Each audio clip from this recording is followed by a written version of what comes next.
मुसलमानों को आरक्षण नहीं देंगे, कम करेंगे, ख़त्म करेंगे, तो ये संविधान सम्मत बात है।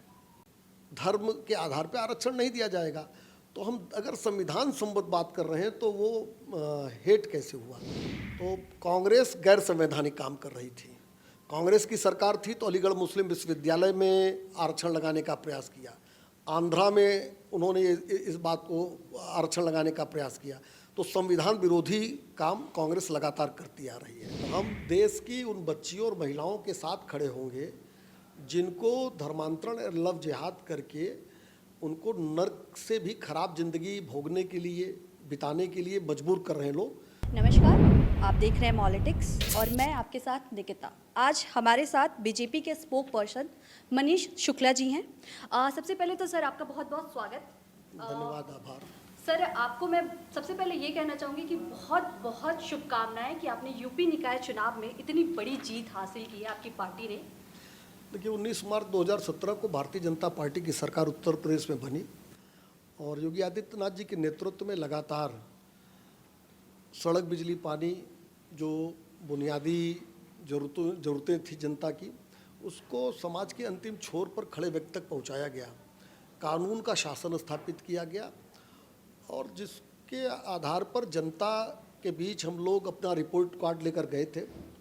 केंद्र की जो योजनाएं थी जिनको उत्तर प्रदेश में फलीभूत किया गया, उसके रिपोर्ट कार्ड को लेकर गए थे और जनता का मत और आशीर्वाद भारतीय जनता पार्टी को मिला। तो सबसे बड़ा आभार और धन्यवाद तो उत्तर प्रदेश की जनता को, जिन्होंने हमको अपना आशीर्वाद और मत दिया।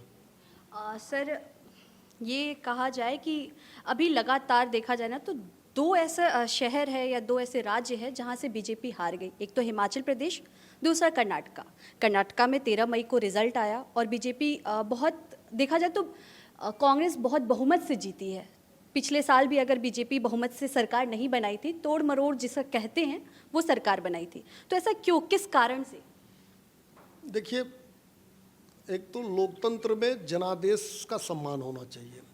तो कर्नाटक में जनता ने जो आदेश किया है उसको भारतीय जनता पार्टी अपने सर माथे रखती है और जीत में घमंड नहीं होना चाहिए, हार में निराशा में नहीं जाना चाहिए। पार्टी इस विचारधारा से आगे बढ़ती है। हम विश्लेषण करेंगे और कर्नाटक में जहां कमी रह गई उसको पूरा करेंगे, जिससे 2024 में जब नरेंद्र मोदी जी देश के प्रधानमंत्री बने तो 2019 का रिकॉर्ड कर्नाटक तोड़े। इसके लिए पार्टी वहाँ काम करेगी। और 2018 में जितने लोगों ने हमको वोट दिया था उससे ज़्यादा लोगों ने हमको इस बार वोट कर्नाटक में दिया है। करीब 8 लाख लोगों ने ज़्यादा वोट दिया है। हाँ, जेडीएस का 5% वोट कम हुआ और वो 5% सीधे सीधे कांग्रेस में जुड़ गया। लेकिन फिर भी हम वहाँ हारे हैं, इसको स्वीकार करते हैं, उस कमी को पूरा करेंगे और 19 का रिकॉर्ड हम कर्नाटक में तोड़ेंगे। जीत के बाद राहुल गांधी ने एक बयान दिया। उन्होंने बोला कि कर्नाटक की जनता मोहब्बत चाहती है और मोहब्बत को कबूल किया है। तो फिर ऐसा क्यों लगता है कि कर्नाटक की जनता मोहब्बत चाहती है? उन्होंने ऐसा बोला तो क्या लगता है कि बीजेपी मोहब्बत देने में नाकाम रही? देखिए, मोहब्बत एक ऐसी मोहब्बत है कि जिसमें प्रधानमंत्री को जहरीला सांप कहा जाता हो। खरगे जी के बेटे का बयान सबको याद होगा और कांग्रेस के नेताओं का बयान देख लीजिए, श्रीमती सोनिया जी से लेके और खरगे जी तक। तो ठीक है, चुनाव जीत गए तो एक पुरानी कहावत है कि जीत में सभी सद्गुण, हार में सभी दुर्गुण।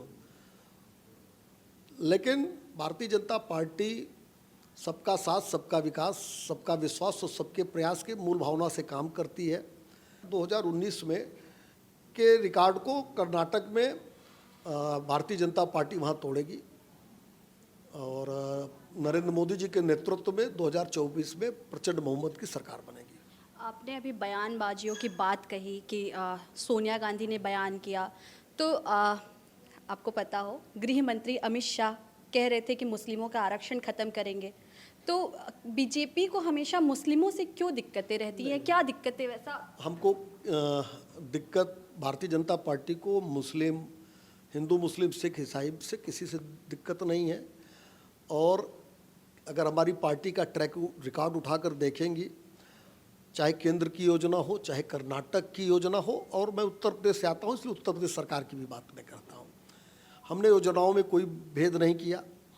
जो हमारी योजनाएं हैं उसका अधिकतम लाभ मुस्लिम वर्ग को मिला है, यानी जो उस क्राइटेरिया में आया योजना के, उसको उस योजना का लाभ मिला है। मुसलमानों को आरक्षण नहीं देंगे, कम करेंगे, ख़त्म करेंगे, तो ये संविधान सम्मत बात है। धर्म के आधार पर आरक्षण नहीं दिया जाएगा, ये संविधान में बाबा साहब ने लिखा था। और जब संविधान लिखा जा रहा था तो इस बात पे भी बहस हुई थी, लेकिन ये निर्णय हुआ कि हिंदुस्तान में धर्म के आधार पर आरक्षण नहीं दिया जाएगा। तो हम अगर संविधान सम्मत बात कर रहे हैं तो वो हेट कैसे हुआ, वो किसी धर्म के प्रति दुराव कैसे हुआ। तो कांग्रेस गैर संवैधानिक काम कर रही थी। कांग्रेस की सरकार थी तो अलीगढ़ मुस्लिम विश्वविद्यालय में आरक्षण लगाने का प्रयास किया, आंध्रा में उन्होंने इस बात को आरक्षण लगाने का प्रयास किया। तो संविधान विरोधी काम कांग्रेस लगातार करती आ रही है। जब संविधान के पक्ष में कांग्रेस काम करती है तब भी नहीं चलने देते हैं आप लोग। उन्होंने बोला कि बजरंग दल बंद करेंगे तो आपने सीधे बजरंग बली से तुलना कर दिया। बजरंग दल को बैन करने के लिए केंद्र सरकार फैसला कर सकती है। पीएफआई को भी केंद्र सरकार ने बैन किया था, राज्य सरकार के अधिकार क्षेत्र में आता ही नहीं। तो दो झूठ कांग्रेस ने अपने घोषणा पत्र में कहा। एक तो जो ऑलरेडी बैंड संगठन है उसको क्या बैन करेंगे, यानी हिंदुओं को, मुसलमानों को भी बरगला रहे हैं, हिंदुओं को भी बरगला रहे हैं। दूसरा, बजरंग दल ने ऐसा कौन सा काम किया है कि आप उसको बैन करेंगे। कोई आतंकी घटना में बजरंग दल का कभी हाथ रहा हो, कभी उन्होंने पाकिस्तान जिंदाबाद के नारे लगाए हों, चीन के पक्ष में बोला हो, या देश विरोधी किसी कृत्य में शामिल रहे हो, तब आप बात करेंगे। और कोई दल बहुसंख्यकों के बीच धार्मिक आधार पर काम कर रहा है केवल इसलिए, टारगेट करने के लिए, अगर कांग्रेस इस बात को कहेगी तो निश्चित रूप से एक राजनीतिक दल होने के नाते हमारा कर्तव्य है कि अन्याय के खिलाफ बोलना, तो हम बोलेंगे और आगे भी हम लोग इस स्टैंड पे अपने कायम हैं। अभी जिस दिन कर्नाटक का रिजल्ट आया उसी दिन यूपी निकाय चुनाव का भी रिजल्ट आया और यूपी निकाय चुनाव में बीजेपी बहुत अच्छी जीत हासिल की, तो इस पे क्या कहना है आपका? 6 साल में उत्तर प्रदेश की छवि बदली कि 10 लाख करोड़ रुपए की निवेश का इन्वेस्टर समिट करने का लक्ष्य लेके उत्तर प्रदेश सरकार चलती है तो 33 लाख करोड़ के एमओयू साइन होते हैं। आज ये परिवर्तन है, ये छोटा परिवर्तन नहीं है। निवेशक कहाँ जाते हैं? जहाँ उनको मूलभूत सुविधा यानी सड़क, बिजली, पानी मिले, सिंगल विंडो सिस्टम मिले, भ्रष्टाचार मुक्त प्रशासन मिले और साथ ही साथ कानून का शासन मिले। निवेशक वहीं अपना निवेश करना चाहते हैं, क्योंकि अल्टीमेटली कोई भी व्यक्ति हो पैसा वहाँ लगाता है जहाँ उसका पैसा न फंसे। तो आज उत्तर प्रदेश में ये बड़ा परिवर्तन है तमाम चीज़ों में। ईज ऑफ डूइंग बिजनेस में हम 17वें नंबर पे थे, दूसरे नंबर पर आ गए। बिजली अंधेरा प्रदेश कहा जाता था। आप दिल्ली में आप बैठी हैं, हवाई जहाज़ जब यहाँ से उड़ता था और जैसे ही अंधेरा दिखता था तो लोग कहते थे कि उत्तर प्रदेश में आ गए। आज ये स्थिति नहीं है। तो गली मोहल्लों की सरकार से लेके, पंचायत की सरकार से लेके, कोऑपरेटिव की सरकार से लेके विधानसभा और लोकसभा में उत्तर प्रदेश की जनता का आशीर्वाद मिल रहा है। राहुल गांधी के भारत जोड़ो यात्रा को ना हमेशा बीजेपी विफल बताती रही है और अगर देखा जाए ना तो कर्नाटक की जीत, लोगों का कहना है कि कर्नाटक की जीत में राहुल गांधी की भारत जोड़ो यात्रा सबसे सफल रहा है। देखिए, तो फिर विफल कैसे? नहीं, हम एक चैनल का सर्वे देख रहे थे, तमाम चैनलों ने दिखाया कि जो वोट पड़े भारतीय जनता पार्टी को, जो वोट पड़े उसमें किन किन मुद्दों के आधार पर पड़े, भारतीय जनता पार्टी को किन मुद्दों पर जनता ने वोट दिया, कांग्रेस को किन मुद्दों पर दिया। तो कांग्रेस को किन मुद्दों पर वोट दिया, उसमें एक सवाल था कि राहुल गांधी के नाम पर कितने वोट पड़े। तो 0.5% लोगों ने कहा कि हमने राहुल गांधी के नाम पर वोट दिया। एक चैनल का सर्वे है, प्रतिष्ठित हिंदी न्यूज़ चैनल है। तो इसी से स्पष्ट होता है कि राहुल गांधी ठीक है, उनके केंद्रीय नेतृत्व है कांग्रेस का, राहुल गांधी और फर्स्ट फैमिली, और उसके आधार पे उनके जो नेता हैं ये जरूर बयान दे रहे हैं कि राहुल गांधी, सोनिया जी और प्रियंका गांधी के नाते जीते, तो वो जीते हुए दल है, उनके दल का अपना वो दावा है, उस दावे पे मेरी कोई टिप्पणी नहीं है। 2024 लोकसभा चुनाव अब सर पे है, तो इसके लिए बीजेपी क्या तैयारी कर रही है, क्या रणनीति है अगली बीजेपी की? देखिए 2024 में 19 से ज़्यादा सीट पर जीते, इसके लिए पूरे देश में भारतीय जनता पार्टी काम कर रही है।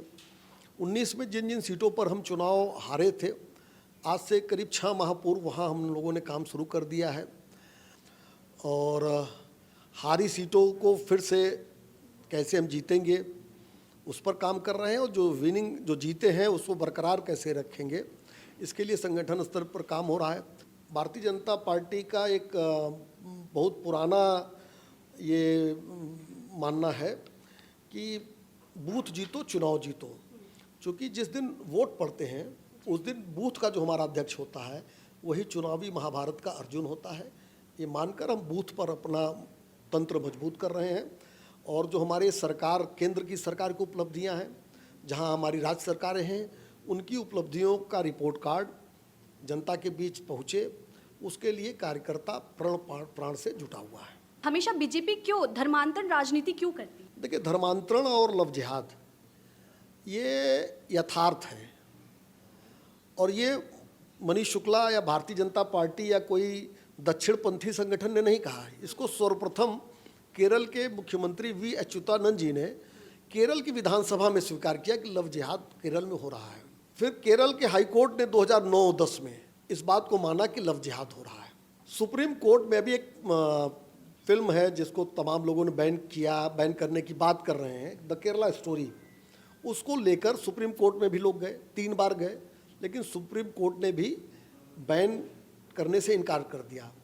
अर्थात देश का सर्वोच्च न्यायालय, केरल का हाई कोर्ट और केरल की विधानसभा जिस चीज़ को स्वीकार करती हो उस चीज़ को मैं किसी ट्विटर के ट्रोलर या कुछ जो लोग इसी प्रकार की वितंडा खड़ा करने के लिए बने हुए हैं उनकी बातों को सच माना जाए कि सुप्रीम कोर्ट को माना जाए, विधानसभाओं को माना जाए, हाई कोर्ट्स को माना जाए। तो धर्मांतरण और लव जिहाद यथार्थ है और चुनाव पार्टियां हारती हैं, मुद्दे चुनाव नहीं हारते। 1952 में जनसंघ बना, 80 में भारतीय जनता पार्टी बनी। हम लोगों ने कई इश्यूज़ को उस समय अपने विभिन्न चुनावों में और लगातार हमने उस अपने कोर उस एजेंडे में रखा। हम चुनाव हारते भी रहे लेकिन हमने उस एजेंडे को नहीं छोड़ा। जब हमारे पास ताकत आई तो हमने 370 भी हटाया, ट्रिपल तलाक से मुस्लिम महिलाओं को उस बेड़ी से आज़ाद हमने किया। तो हमारे लिए देश सर्वप्रथम है और हम देश की उन बच्चियों और महिलाओं के साथ खड़े होंगे जिनको धर्मांतरण और लव जिहाद करके उनको नर्क से भी खराब ज़िंदगी भोगने के लिए, बिताने के लिए मजबूर कर रहे हैं लोग। तो हम ऐसे लोग के विरोध से हम लोग पीछे हटने वाले नहीं हैं। हम हिंदुस्तान की महिलाओं और बच्चियों के साथ खड़े होंगे। सर आपसे आखिरी सवाल ये है कि अखिलेश यादव, उत्तर प्रदेश से आप आते हैं, उत्तर प्रदेश से अखिलेश यादव भी हैं, तो अखिलेश यादव हमेशा बीजेपी पे निशाना क्यों साधते रहते हैं, हमेशा कुछ ना कुछ तंज कसते रहते हैं, क्यों ऐसा? देखिए ये बहुत बड़ा दुर्भाग्य है कि उत्तर प्रदेश देश का सबसे बड़ा राज्य है और ऐसे राज्य के वो पूर्व मुख्यमंत्री हैं। पूर्व मुख्यमंत्री होने के नाते हम लोग भी उस पद का सम्मान करते हैं, लेकिन अगर उनके बयानों को देखेंगे, उनके ट्वीट को देखेंगी तो ये पूरा उत्तर प्रदेश शर्मसार होता है उनकी बातों से, उनके बयानों से, उनके पार्टी के लोगों से। यही अखिलेश यादव हैं जिन्होंने कहा था कि कोरोना जैसी विभीषिका के समय में कहा कि ये वैक्सीन भारतीय जनता पार्टी की है। उनके तमाम सांसदों ने, शफीकुर रहमान बर्क, टी.एस. हसन जैसे सांसदों ने विरोध किया। उनके एक एमएलसी ने तो यहाँ तक कह दिया कि जो ये वैक्सीन लगवाएगा वो नपुंसक हो जाएगा। तो समाजवादी पार्टी को विचार करना चाहिए कि राजनीतिक विषयों पर करें, विकास पर, महामारी में, युद्ध के समय में इस तरह की बातें नहीं करनी चाहिए। बहुत बहुत धन्यवाद सर कि आप पॉलिटिक्स में आए।